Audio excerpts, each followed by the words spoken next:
So I got a call from a relatively new client, been through 4 or 5 classes, and he had run into a situation in a sales call that he had dealt with many times before our training, and he was struggling to figure out how to deal with it now.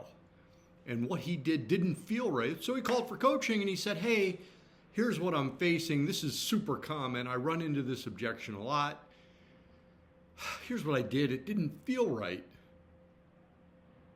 How would you handle this situation? And I said, I don't understand.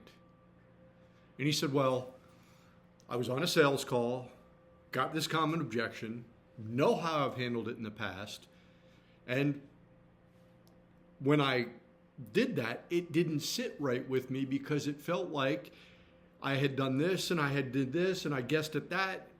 And I said, no, I don't understand. And he said, which part? I mean, I've explained it twice. Which part don't you understand? I said, well, that's how I would have handled it.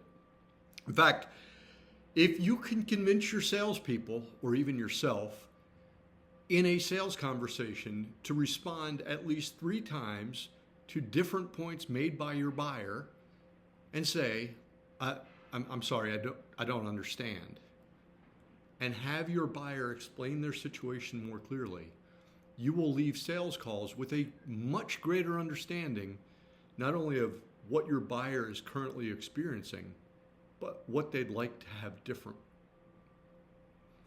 It's hard for salespeople to admit that they don't know something. It's even harder for them to admit that they don't understand something. But if there's one thing I've learned from 20 plus years of sales training in 175 different companies in a whole bunch of different industries, the most powerful thing your salespeople can say during a discovery meeting is, I'm sorry, I don't understand. If you're not sure how to get your people to say that or how to use the information you discover, maybe we should talk. Give me a call, 317-678-8800.